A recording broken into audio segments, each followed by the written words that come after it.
Welcome to this Baja 4 collaborative worship service. I am Reverend Karla Brockie. I am a chaplain, a community minister affiliated with the UU Church of Tucson. You are welcome to bring your whole self here, now, exactly as you are. We are the Baja 4, representing Unitarian Universalists across southeastern Arizona. As Unitarian Universalists, we love beyond belief and find inspiration from a wide array of spiritual, religious, and secular sources. We come together as the Baja 4 because we know we are stronger together. We represent Borderlands Unitarian Universalists in Amado, Sky Island Unitarian Universalist Church in Sierra Vista, Mountain Vista Unitarian Universalist Congregation in Northwest Tucson, and the Unitarian Universalist Church of Tucson on the east side of Tucson. Today we will be looking at grieving from the perspective of hospice chaplains. Two hospice chaplains, Reverend Tina Squire, the minister at Sky Island UU Church, and myself. If you have a chalice, please prepare to light it. Our chalice lighting words today are adapted from the Reverend Barbara Hamilton Hallway.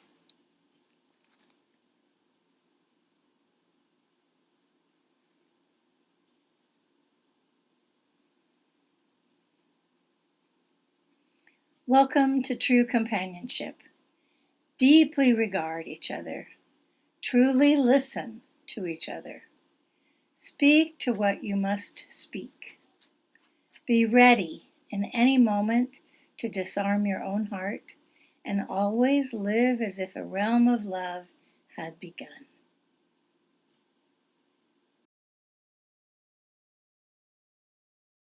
For that realm of love that Reverend Barbara Hamilton Hallway mentions and Reverend Karla introduces us to come into being, there are things we must acknowledge and grieve in order to heal and move forward. So each week we begin worship, as I do now, by acknowledging that this land was stolen from indigenous peoples. In what is now called Southern Arizona, the displacement, genocide, and theft of land occurred in successive waves of colonization by Spain, Mexico, and the United States. This colonization is happening still. As we have seen in the last year with the building of the border wall, local tribal nations must continue to fight the destruction and misappropriation of their land by America. The Chiricahua Apache, the Pascua Yaqui, the Otham and Opata peoples are the indigenous ancestors of this land and are still our neighbors today. They are each unique in their culture and language. They are each resilient in their maintenance of traditional lifeways, while also engaging the present and shaping the future. Because we have been and will be considering storytelling for the next while, I think it's important to ask ourselves what stories we tell in land acknowledgements.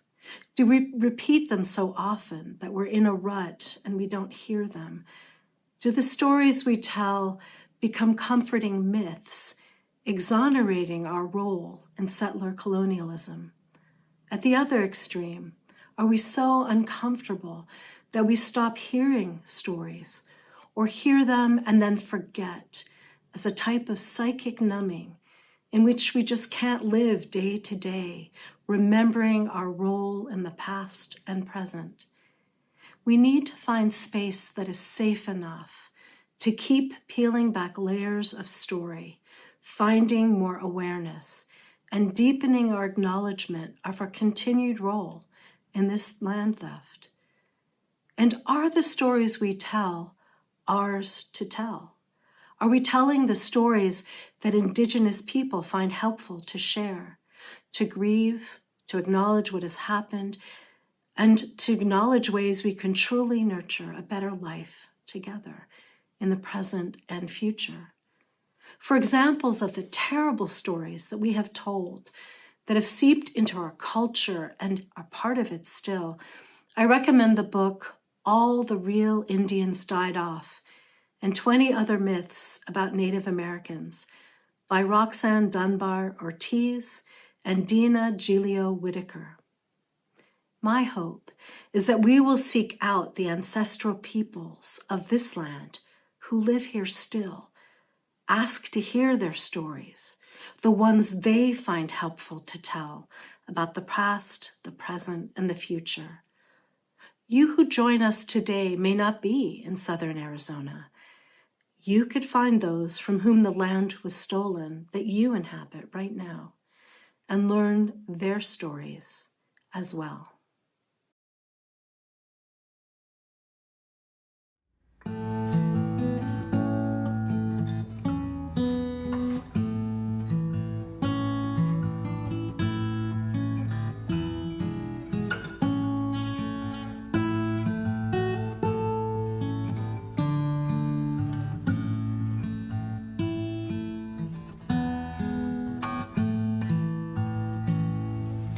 There is a love holding me.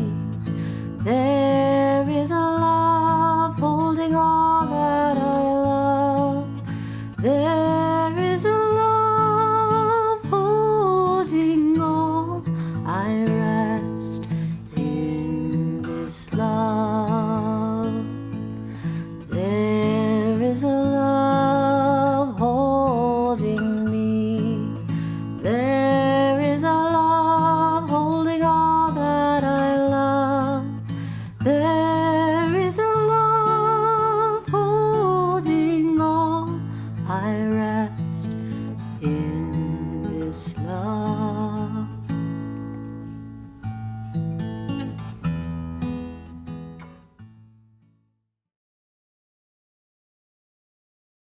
Hello, Reverend Karla here for story time.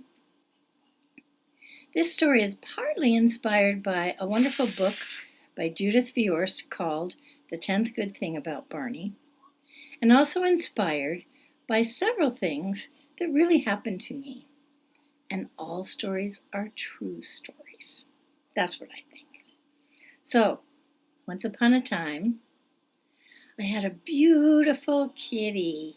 Oh, what a kitty she is. Isn't she beautiful? I loved her. Her name was Munchkin, and we loved to play and had her for a long time. She lived a long time. But then finally, one day, Munchkin died. I was so sad. Grief is all the feelings that you feel when you lose somebody. And a lot of the grief, especially in the beginning, is bitter. It is hard feelings to have. But after a while, with some help, you might also get some sweet feelings. So I was feeling bad and yucky, and my friend came over to help me. Hi, friend, I'm feeling sad. She said, "Can we have some cookies?" What a good idea. So we shared some cookies. There you go. Yay! And that made me feel a little better. Always does with cookies. And then she said, "Listen, don't worry. Munchkin is happy. She's all good in heaven." I said, "What? I don't believe that. Can I have another cookie?" "No way. No more cookies for you. And no, go away. I don't believe that."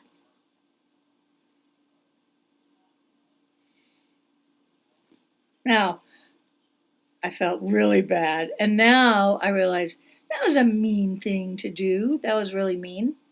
So I apologized to her. And I said, I'm sorry I disrespected your beliefs. Sorry about that.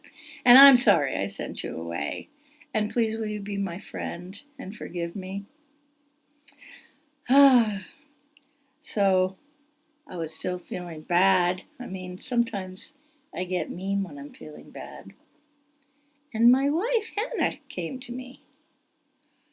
Hi, Hannah. Hannah said, why don't you think about 5 good things that you loved about Munchkin? Maybe that will help you. So I thought, can I think of 5 good things? And I thought, and I thought, and I thought, and I thought, oh, I know. Munchkin was beautiful. Munchkin was soft to cuddle. She was loving. And she was funny. Yeah. But I couldn't think of a 5th thing. That was a lot. 4, but there must be more. I felt a little better going to sleep that night. And the next day, Hannah came back to me. Hey, I think we need to have a burial service. Let's dig a hole under the mesquite tree that Munchkin loves so much, and let's have a burial service. I said, oh, yeah, let's do that. So we went outside and we dug a hole under the beautiful mesquite tree. And we took Munchkin and we wrapped her in a beautiful cloth.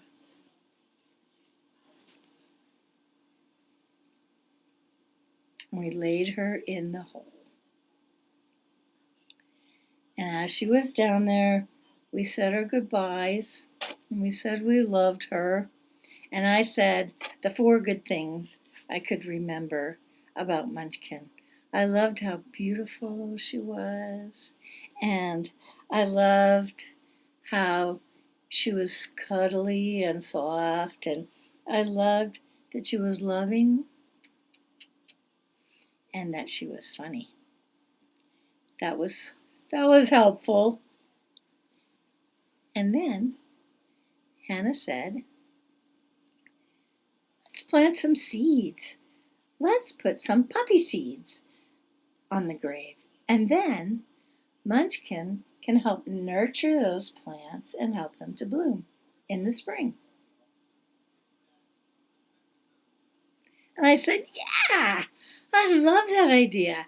And we sprinkled poppy seeds and covered them with dirt and watered them with a little water. And I said, I know the 5th good thing about Munchkin. Munchkin was beautiful, and she was soft and cuddly, and she was loving, and she was funny. And Munchkin is returning to the earth where she can nurture the flowers, which will grow up in the springtime and bloom. I loved that. That story helped me feel a little bit better. Thank you, Hannah. And so I was still sad. I was still very sad. But I was also remembering the sweet things about Munchkin. So my grief went from bitter to bittersweet. And that's what stories can do. I bet you have some stories that help you feel better when you feel sad. Ones that you read, or ones that someone tells you, or ones that you tell yourself. Stories can help us find our way. That's all. That's my story. Bye.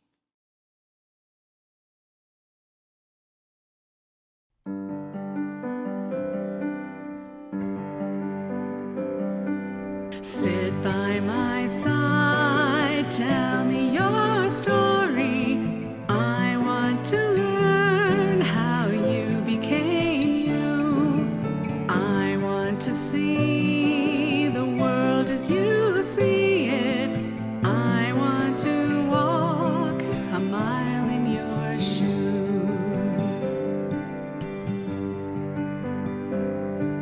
You have known joy, you have known sorrow, you have built memories burnished like gold. You are surrounded by people who love you. Tell me the stories that you call your own.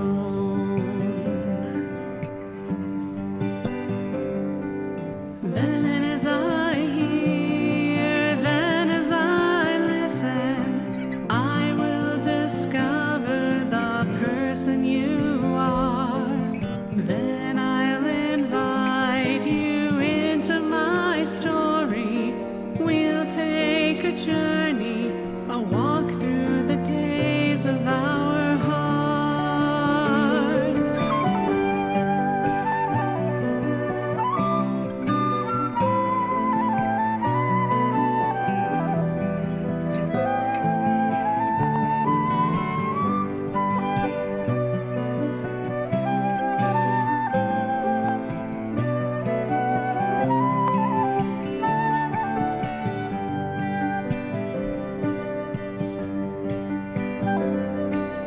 Then as I hear, then as I listen, I will discover the person you are. Then I'll invite you into my story. We'll take a journey, a walk through the days of our hearts. Sit by my side, I'll tell you my story. You'll touch the very core of my truth. So it begins, you'll come to know me, and I will walk a mile in your shoes. And I will walk a mile in your shoes.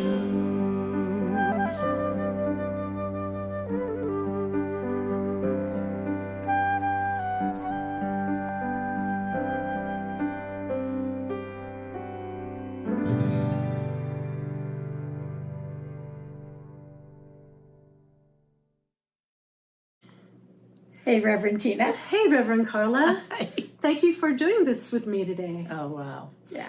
We are both reverends who have served in parish ministry, but also in chaplaincy. We thought we would share about the power of story in chaplaincy and in pastoral care. So I believe that there's one human superpower I've seen proven, I've said that before, that is love. I mean, love transcends time and space and distance and makes things possible that seem miraculous. And if love is a superpower, my favorite tool of love is storytelling. And storytelling also transcends time and space and culture. And, And connects us. People make meaning out of their lives with story, but also it can connect us to a patient. We learn about the patient and we build trust with the patient. I work with a social worker who often says to me, "Oh, Tina, don't bother to go. That man is old, he's a biker, he's a veteran. I'm all of those things. You won't connect at all." And I've discovered 9 times out of 10, if I get that biker to tell me stories that are interesting to him, and I remember them by the next visit, I'm just fine to go. We connect. Yeah. It is important for people who are facing death or illness or any other kind of trouble to be able to make a story around it that helps them sit with it. And I had a patient who was Catholic, and she had grown up as a devout Catholic, but she married a Protestant man and had a good marriage and attended church every week at the Protestant church. And then he died, and she returned to the Catholic Church. But she said, I know, because I was unfaithful to my Catholic faith, that means I'll be going to hell. And I had trouble with that story, and I tried to argue her out of it, which is, like really bad practice.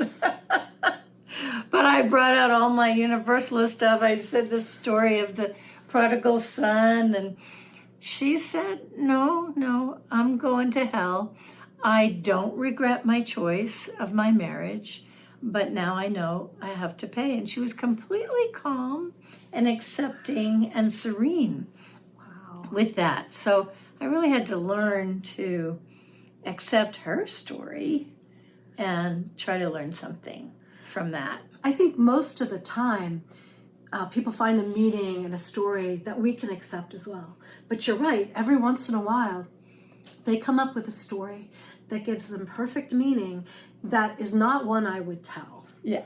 So years ago when I worked in the hospital, a Hindu woman told me that her leukemia was a reminder that all is suffering.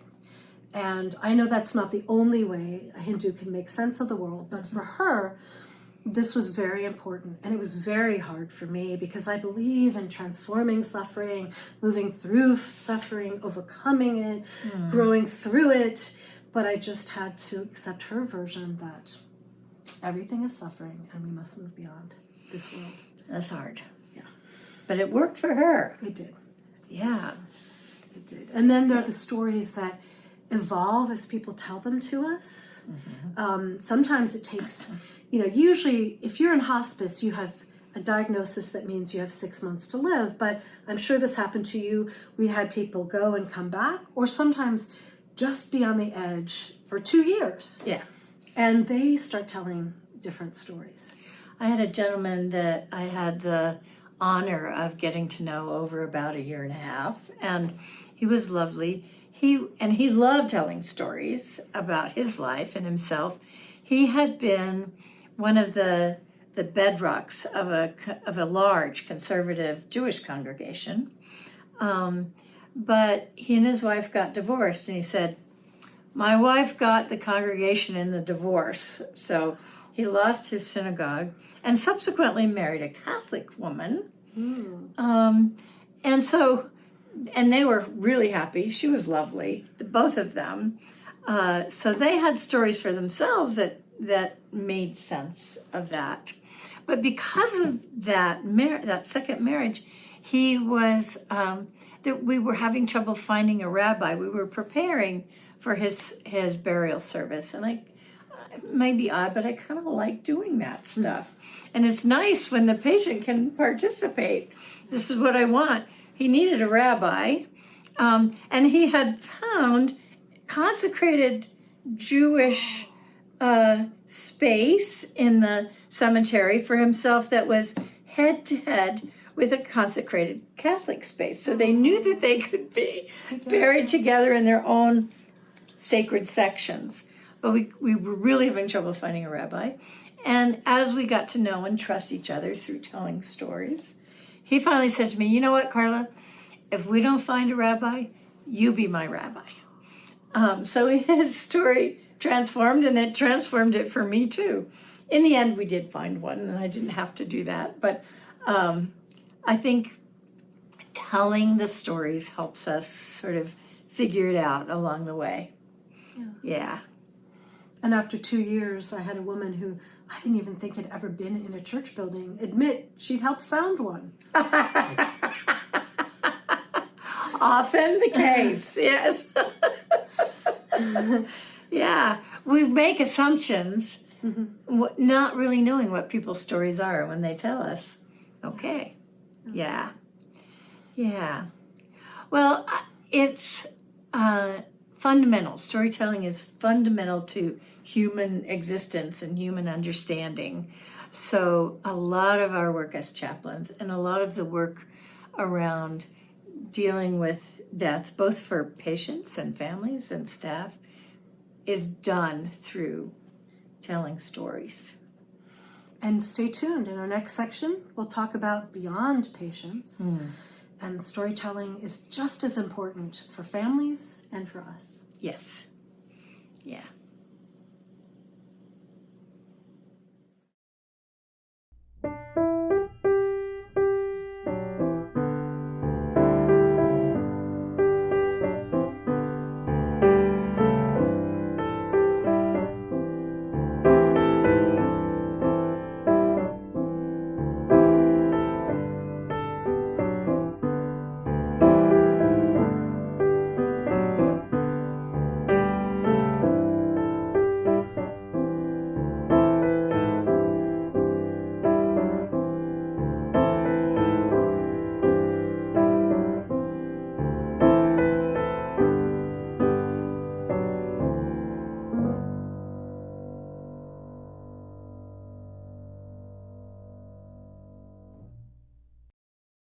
So earlier we talked about stories being an incredible tool.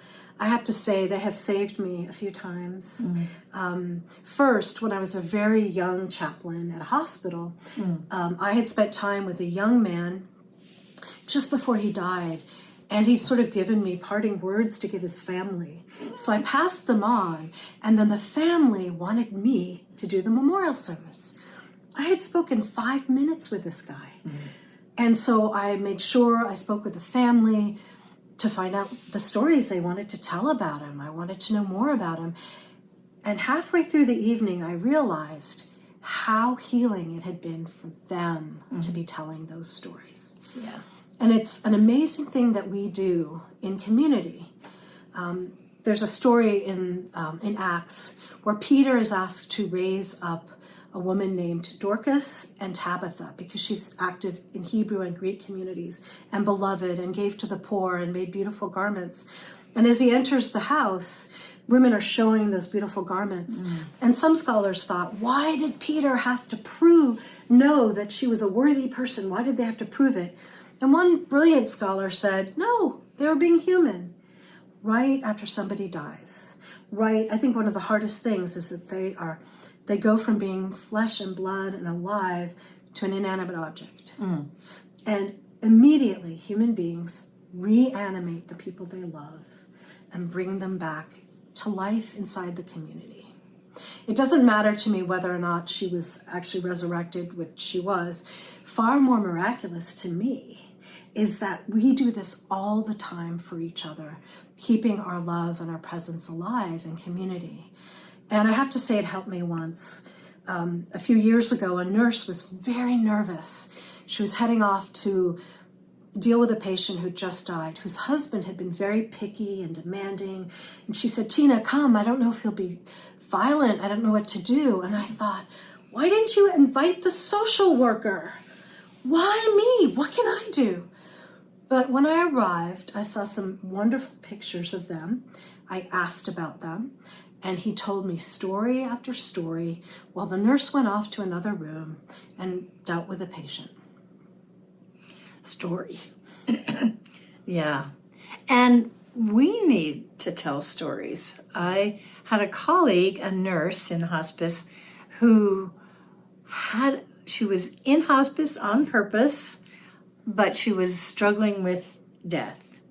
She had lost her brother as kids and was still really having a hard time with that. So we would talk every week, and she would tell me about her week doing her nursing work and then the things that it made her remember about her brother and how that had been for her. And she worked through a lot of grief that had been kind of stuck for her in that process. And she became one of the very best hospice nurses there was. And again, it's that power of story. In 2016, I think his name is David Freudberg, he did a series of podcasts on something called Humankind about how to help nurses be resilient. And it's really important to be able to continue to care. It isn't just that you squash your feelings. It's how you face your feelings and feeling feelings. And one of the studies he quoted said it's really important in hospices and in hospitals for nurses to talk about the people who've died. So in my hospice, and it sounds like it happened in yours, every week we have a meeting where we talk about patients, but then afterwards we talk about the ones who've died that week. And if, they were only around a brief time, it might be just one person who admitted them. If they've been around for a long time, it would be almost the whole hospice team. Yeah. Making sense of what it was like to care for this person, honoring the person, telling funny stories we might not know about the person and our interactions with each other and that patient. In my hospice, we had a certain amount of ritual around those storytellings. And that too was helpful. And the more challenging the patient and the family had been to us, the more stories needed to be told. Absolutely. And we also did periodically memorial services for all the families. Right. And a lot of staff would turn up at those because they needed more processing time about the stories of those people and their relationship with them. And then there's our own personal stories. How often do we share those? Yeah, well, I did wonder when I first became a chaplain, do I reveal my identity as a bisexual person? Don't I? Am I being, wasn't quite sure what to do with that. And I came to the conclusion that it's not about me. It's not really relevant unless it is. And one time I was leading a bereavement group, and there was a young man in there who had lost someone and was struggling with that, but one of the family members was gay, and he said, I don't know how to be. I don't know anybody who's gay. So that's the story he was telling himself. He doesn't know anybody who's gay, doesn't know how to be. And I said, well, you know me, and I'm gay. And that had a way of normalizing it a little bit for him and gave him something to think about. It is a really strange balance because you want it to be about them, but sometimes they'll suddenly look and go, I've been talking this whole time, and suddenly feel really vulnerable. So sometimes you have to share a little to show that you're willing to be vulnerable also, to build trust. And also just because this is a real human connection. It is sacred. It is. And so part of you has to be present. That connectedness is what is holy between us. And it is stories that are one of the main tools, as you say, to make connections. And I just love it. So go forth and listen and tell stories. You betcha.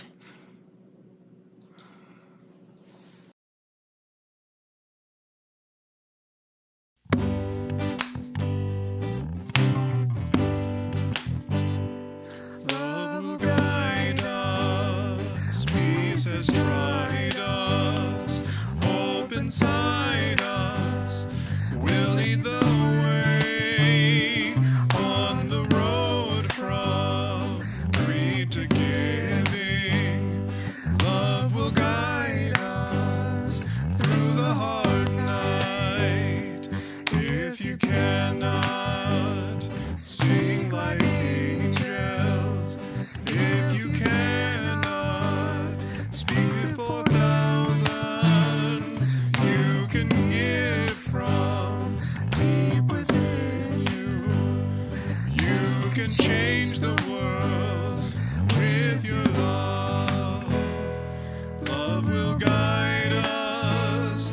Peace has tried us. Hope inside us will lead the way on the road from greed to giving. Love will guide us through the hard night. Love will guide us through the hard night. Love will guide us through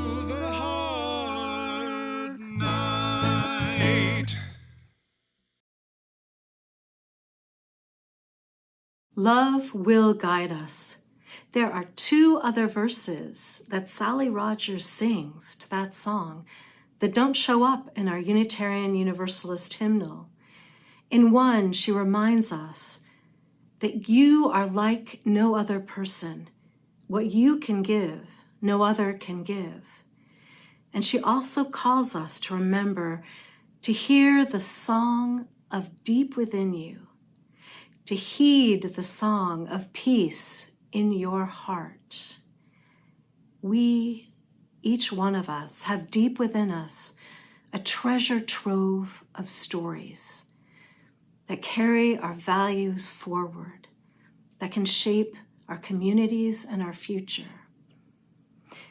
2 weeks ago in worship, Jamili Omar, Director of Lifespan Faith Development at the Unitarian Universalist Church of Tucson, quoted Professor Jennifer Aker, who said that when we put information in narrative form, we are 22 times more likely to remember it than just plain raw data.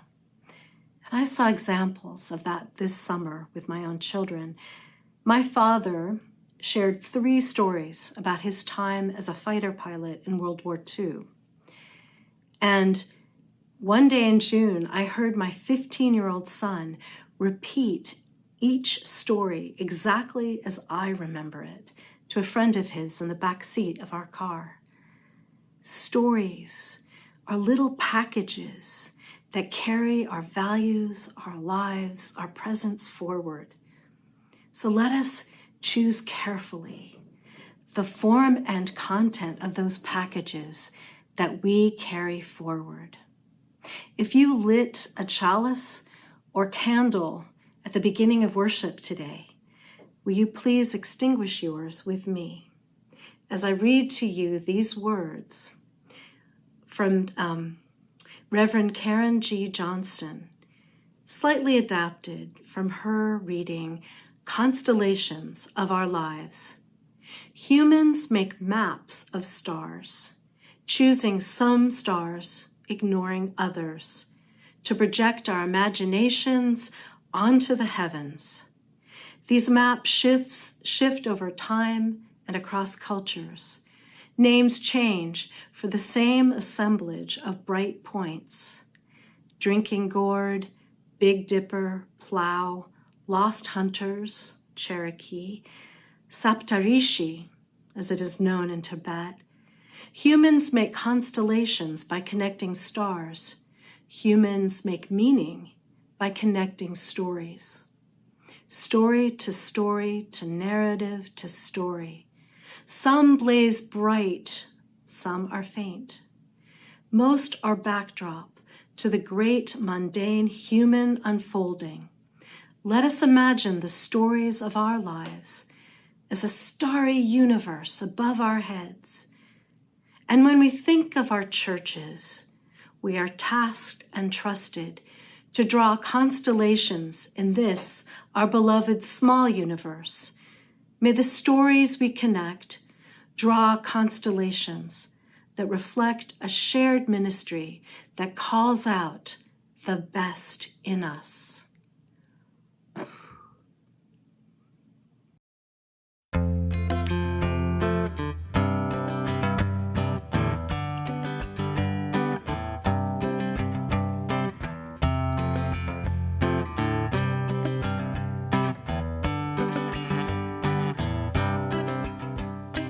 Darren gazed upon a sunset, Mary looking for an outlet, everybody looking high, looking low. Many searching for it outside, many searching for it inside, but on some level everybody knows all is love in whatever way it's fashioned. All is love, and love gives birth to compassion.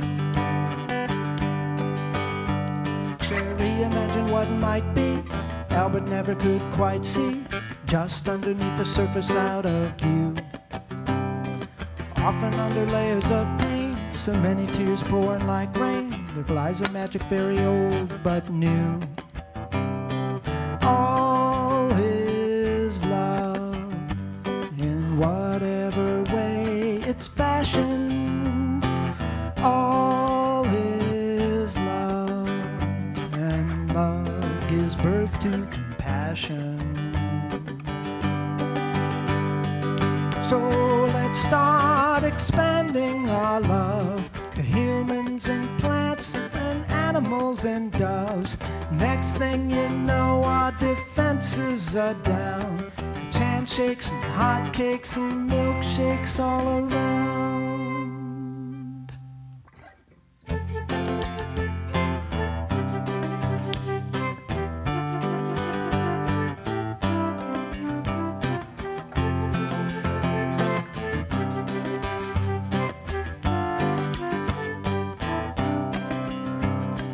Nostradamus wrote a quatrain.